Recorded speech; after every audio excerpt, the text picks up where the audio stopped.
Hola, esta es la tercera clase, el tercer teórico de PC.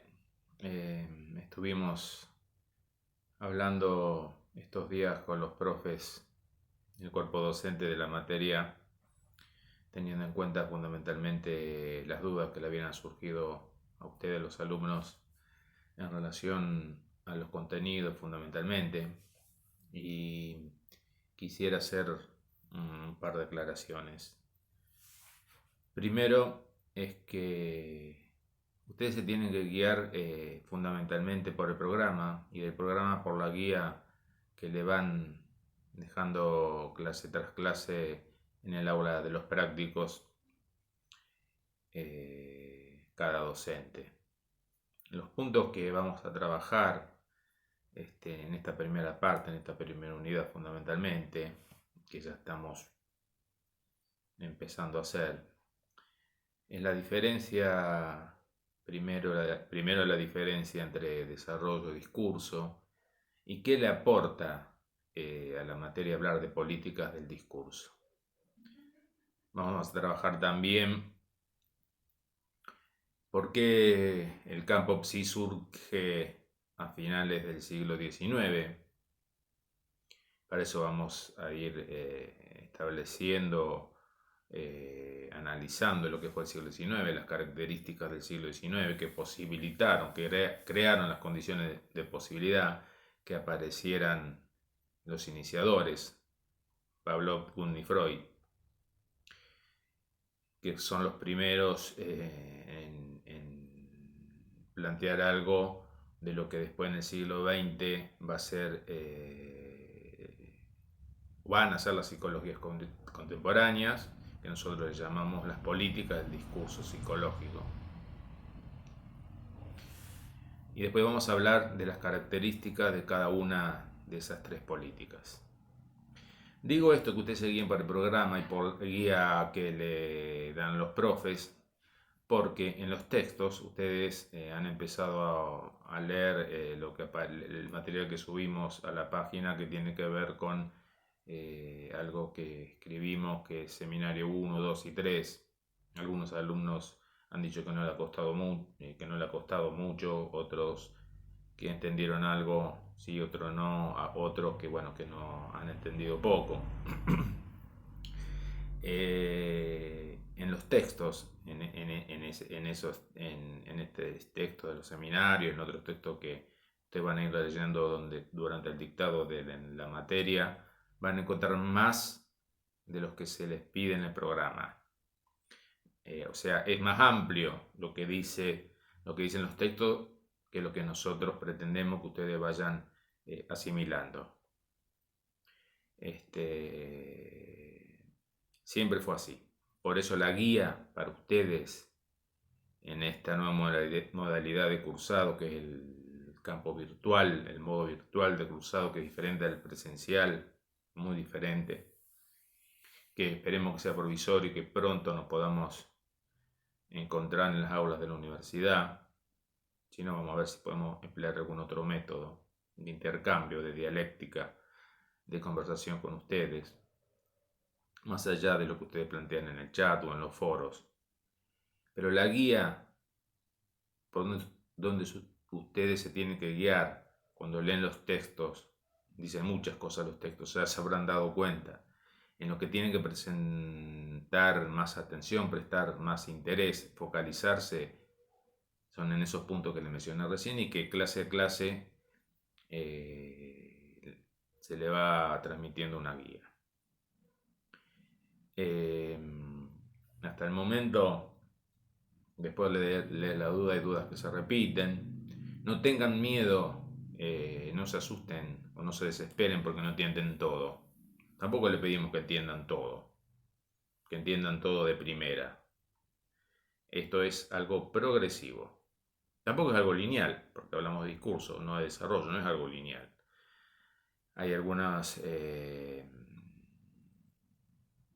nosotros le llamamos ordenadores más que conceptos, con lo que ustedes se van a ir familiarizando. Lo que nosotros hasta el momento, lo que vamos pretendiendo que ustedes, lo que queremos que se vayan familiarizando con el vocabulario de la práctica, de la cátedra, perdón. Unas de las dudas que surgieron, esto que aparece en los textos y que yo lo he nombrado, que son los amos, lo que son los aparatos ideológicos del Estado. Quédense tranquilo con eso, nadie le va a preguntar qué es un amo. Es un término que nosotros usamos que viene de la teoría lacaniana. Sí que ustedes pueden familiarizarse y pueden operar con esos ordenadores. Un amo es un ordenador, un ordenador de la lectura. Si nosotros, hoy quiero retomar estas dudas para poder seguir adelante, poder seguir trabajando un poquito más y seguir avanzando. No vamos a disipar todas las inquietudes que ustedes tienen. Cuando ustedes van a leer muchos textos a lo largo de la carrera, no de DPCB, van a leer muchos textos. Van a leer textos de diferente índole, en diferentes materias. En la lectura que desde la cátedra realizamos, en nuestra lectura de los diferentes textos, de los diferentes autores, de las diferentes teorías, nosotros encontramos que aparentemente todos dicen lo mismo, pero no todos dicen lo mismo.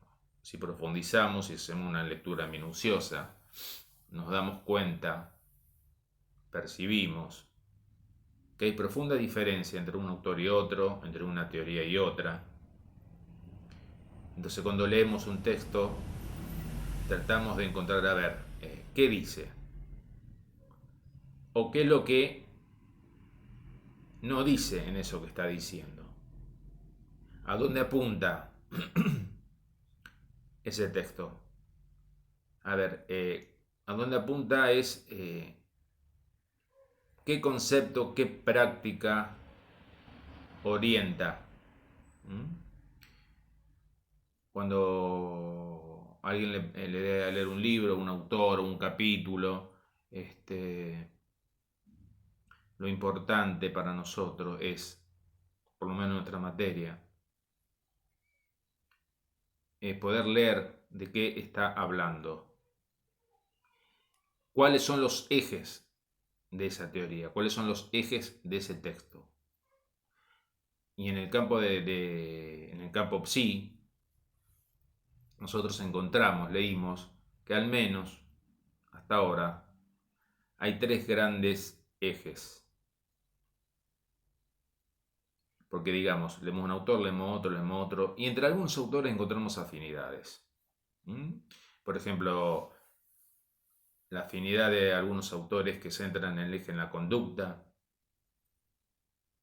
en la ilusión de poder controlar una conducta, de poder crear una conducta. Hay otros autores que centran el eje en la inteligencia, en cómo se construye la inteligencia, en cómo se percibe, en cómo funciona la mente, con esas palabras, ¿no? Y hay otros autores que centran el eje en el sufrimiento subjetivo, en atender, en escuchar las manifestaciones subjetivas y leerlas como manifestaciones de un orden inconsciente donde opera la represión, un orden no consciente, valga la redundancia, pero no es algo que yo digo, bueno, yo solo me puedo dar cuenta de que me está pasando. Porque la represión, después lo vamos a ampliar cuando trabajemos la política del saber del psicoanálisis, marca la diferencia entre el consciente y el inconsciente. El inconsciente implica represión y la represión implica la represión entendida, leída desde el campo del psicoanálisis, que hay algo de lo cual nada sabemos y nada podemos saber solo. Solo se puede ser consciente del inconsciente a través de la práctica analítica. Entonces, de la diversidad de autores, de teorías, de conceptos que van a leer, que leemos en autores que se dicen hablar de la psicología, encontramos distintas coincidencias, distintas filiaciones. Les llamamos filiaciones como que formaron parte de la misma familia. Y nosotros encontramos tres familias, que nosotros les llamamos políticas del discurso.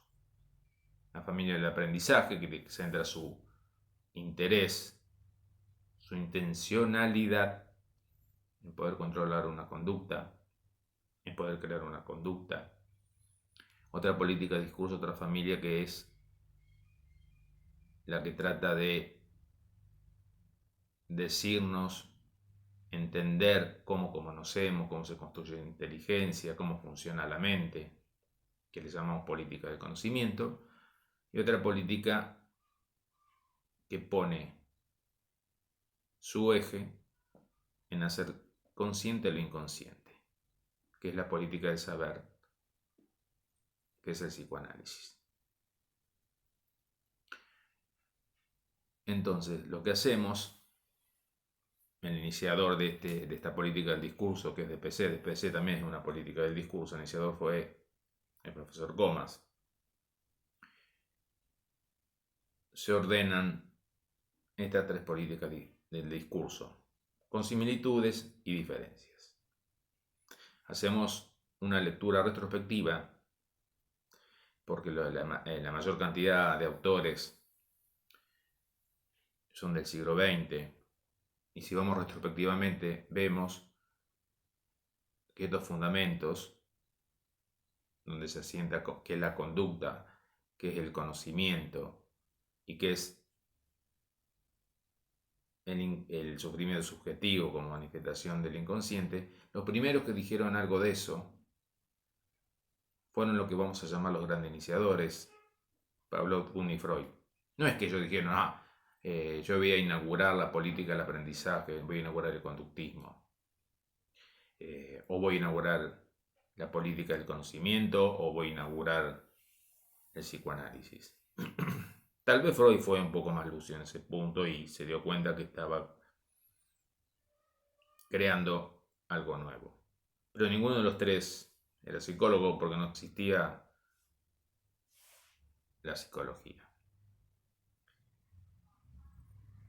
Hablar de política del discurso es una lectura, una creación de esta cátedra. Y como les digo, el iniciador fue el profesor Comas. No somos los únicos, hay otros autores que a lo mejor lo llaman de otra manera, pero leen el campo sí así. Entonces ese es el primer punto. Pero ¿por qué hablar de políticas? ¿Por qué hablar de discurso? Hablar de discurso implica, porque son textos que están escritos, están hablados, el discurso implica un orden, una dimensión simbólica. La dimensión simbólica ustedes lo van a trabajar en lingüística. Alguien dice algo, alguien escribe algo y trata que el otro lo lea, lo entienda. O sea, un texto, una comunicación tiene que reunir ciertas condiciones. Tiene que ser, como mínimo, a nosotros nos enseñaban en la secundaria que tiene que tener coherencia y cohesión. El orden simbólico tiene que ver con el conjunto de palabras, con una red de palabras que para ser transmisibles, para que se pueda establecer la comunicación, tiene que ser cohesionada y coherente. Después Freud va a decir, va a encontrar, porque la comunicación falla, existe el malentendido, y no solamente porque alguien hable mal o porque el otro lo entienda, porque si no opera un saber inconsciente. O sea que también hay un más allá de la comunicación, porque opera la represión, que es el gran descubrimiento freudiano. Pero cada texto del campo de la psicología, pero no solo del campo de la psicología, de cualquier texto, de cualquier disciplina, cualquier comunicación, digamos, cualquier lazo que se establezca aún en la vida cotidiana, entre amigos, se dice desde algún lugar. Por eso hablamos de política del discurso. Política del discurso implica el lugar desde el cual se habla. Entonces, y eso es lo que aparece en el seminario 2, en la segunda parte del seminario, en el segundo capítulo, le podríamos llamar, que son, en el primero es la diferencia entre desarrollo y discurso y política de discurso, y de lo que hablamos de la construcción de un lector. En la segunda parte habla de las dimensiones de las políticas del discurso. Una dimensión es la dimensión simbólica, el conjunto de palabras, el orden de las palabras, ese orden que a veces se desordena, alguien tiene un lapsus o dice algo inentendible. Pero también hay un orden ideológico. ¿Qué es la ideología? No lo vamos a definir. Para esto está el texto Aparato ideológico del Estado de Althusser. Que eso está en internet, lo pueden bajar, lo podemos subir también ese texto. La ideología implica intencionalidad. O sea, en lo que decimos, en ese conjunto de palabras, decimos algo y para algo. Queremos llevar las cosas hacia algún lugar. Cuando ocurre algo, la otra vez hablamos del ejemplo del coronavirus, un acontecimiento real. Escuchen los medios de comunicación, escuchen qué dicen en los distintos medios de comunicación como ejercicio. Se van a dar cuenta que no todos lo dicen lo mismo, no todos van para el mismo lado. ¿Por qué? Porque están sostenidos en posiciones ideológicas diferentes, en políticas del discurso diferente. No es lo mismo alguien que plantea sostener la cuarentena, priorizando la salud, o alguien que dice que quiere salir de la cuarentena porque se arruina la economía. No es lo mismo el discurso liberal que neoliberal, no es lo mismo, si bien están emparentados, son familiares directos, uno antecedente del otro. No es lo mismo el discurso socialista, digamos, ¿no? Que el discurso capitalista. Entonces, la ideología forma parte del discurso. En la dimensión simbólica, el orden de las palabras, orden de las palabras expresan una ideología. Expresan una ideología, expresan una intencionalidad. Cualquier política del discurso, eso no estamos diciendo que esté mal, que esté bien, que esté mal. Es así. Desde el orden de las palabras que expresan una ideología, se interpreta, se lee, se le da sentido a los acontecimientos reales, a las cosas que pasan. Pero también se promueve que pasen determinadas cosas y que no pasen otras.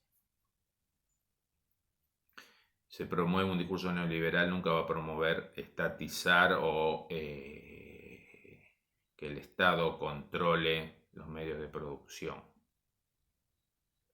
Se promueven las privatizaciones, se promueve que las grandes empresas sigan ganando más, se promueve relajar las leyes laborales, bueno, infinitas cosas.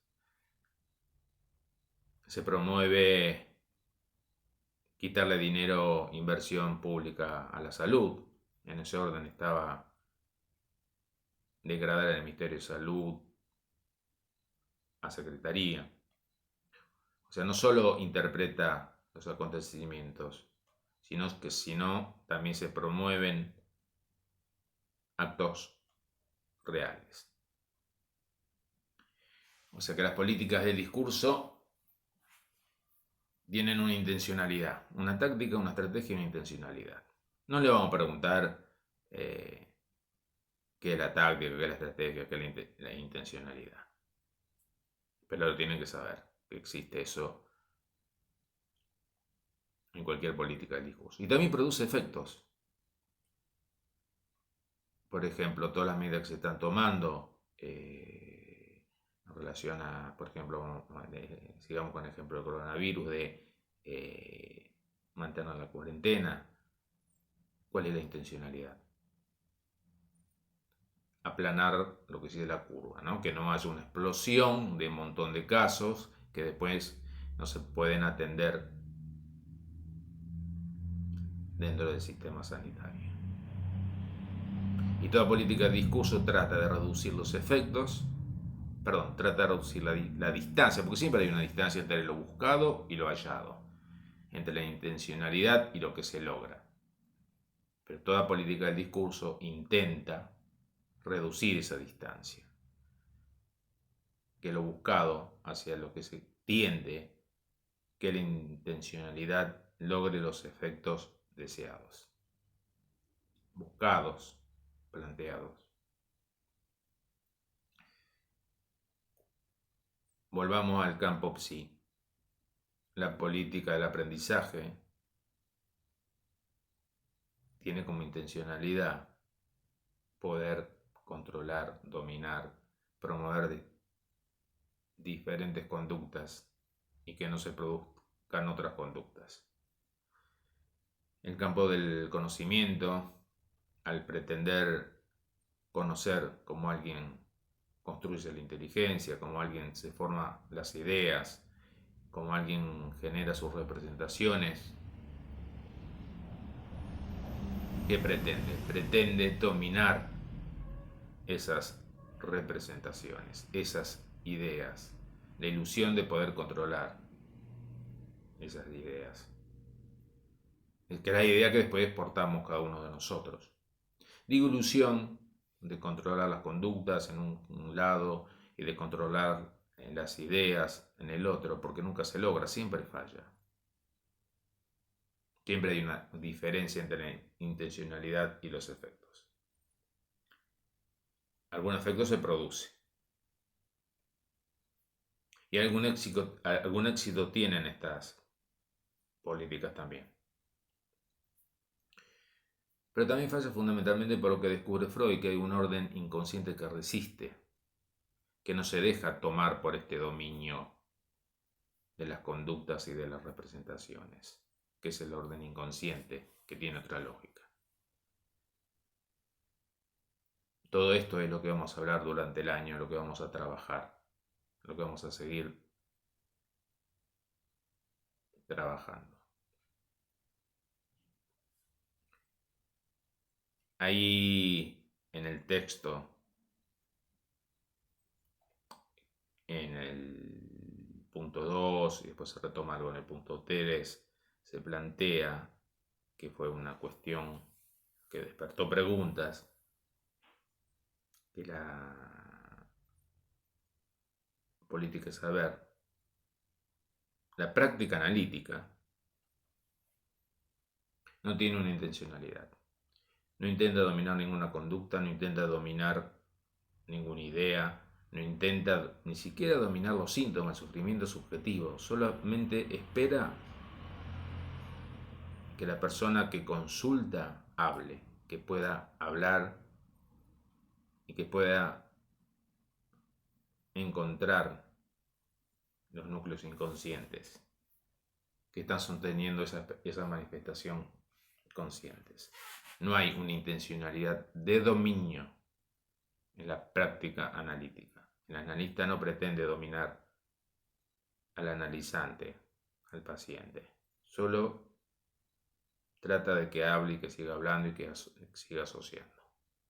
Reitero una vez más, esto lo lo vamos a profundizar cuando lleguemos a la última unidad, que es la política del saber.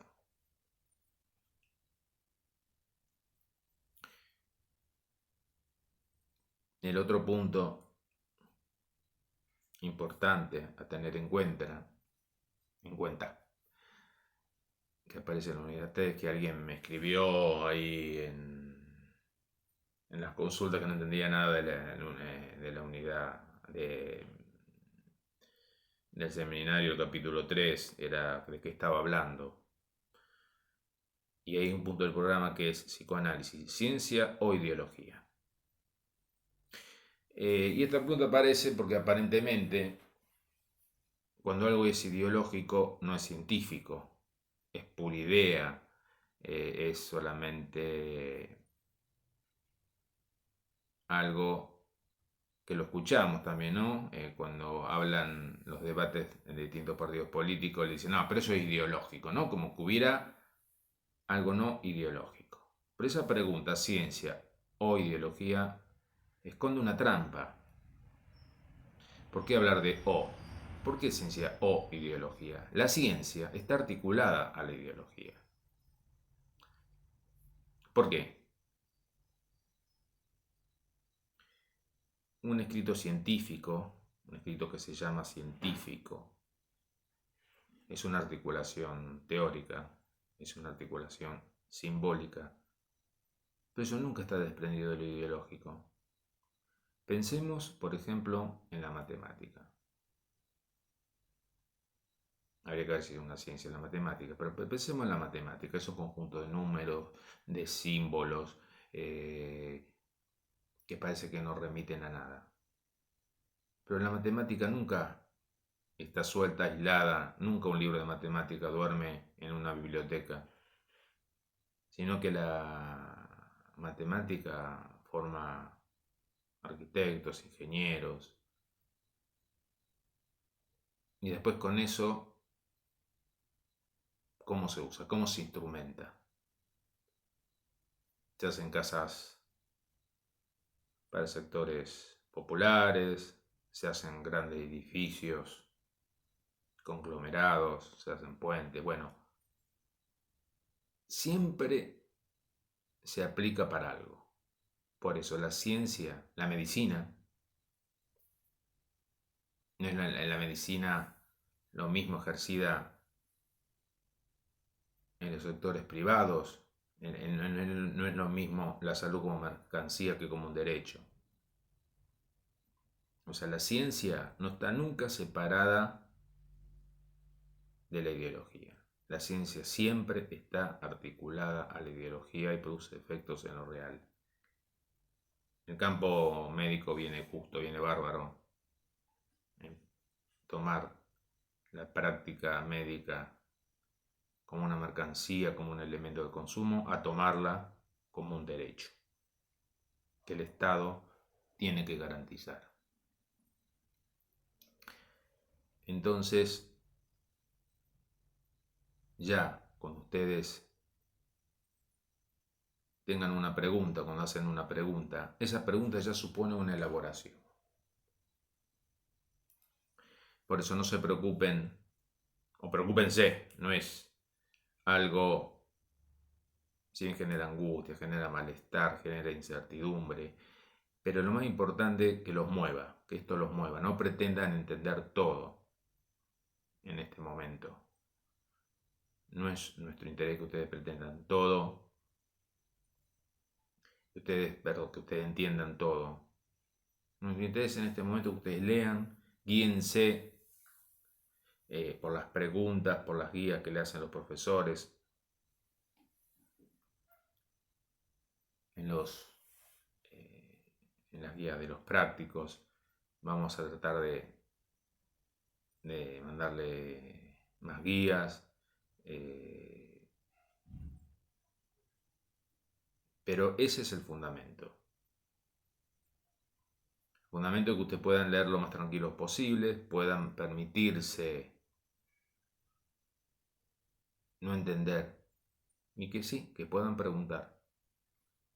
Nosotros vamos a ir respondiendo, pero no nos dispersemos. Hay temas centrales, nucleares, hay temas eje que tienen que ver con lo que le enuncié al principio de esta primera unidad: desarrollo, discurso, política del discurso, las características del siglo XIX que crearon las condiciones de posibilidad que surjan las psicologías, el campo psi afine la semilla de lo que va a ser el campo psi luego a fines del siglo XIX, los grandes iniciadores que sentaron las bases de estas políticas del discurso y las características de estas políticas. Estamos en la primera parte: desarrollo, discurso y el plus de sentido que le agrega hablar de políticas del discurso. Gracias.